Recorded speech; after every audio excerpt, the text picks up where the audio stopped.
अस्सलाम वालेकुम।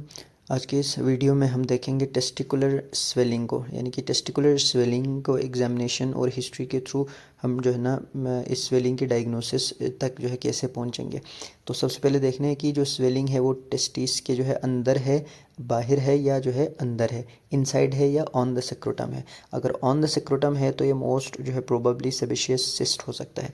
और अगर सेक्रोटम के अंदर है तो अपने बाकी जो है कुछ पॉइंट्स अपने नोट करना है एग्जामिनेशन में।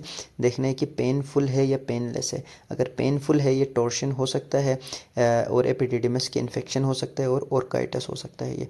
और अगर जो है पेनलेस है, हार्ड है, देखिए याद रखना है कभी भी जो है ना कोई भी स्वेलिंग अगर पेनलेस है तो मोस्ट कॉमनली जो है वो ट्यूमर हो सकता है। और एज भी आपने देखना है, एज हाई हो और पेनलेस स्वेलिंग हो तो जो है ना ट्यूमर की हिस्ट्री और एग्जामिनेशन आपने लाजमी जो है ना करनी है।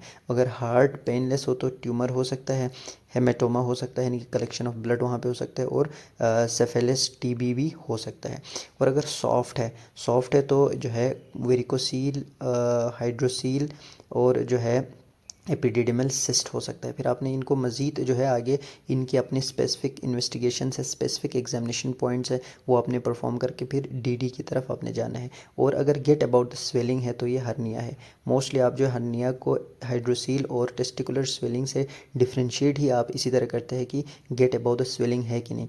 फॉर एग्जांपल यहाँ पे स्वेलिंग है तो आपने जो है ना ऊपर स्वेलिंग का जो अपर पॉइंट है उसको पकड़ने की कोशिश करना है।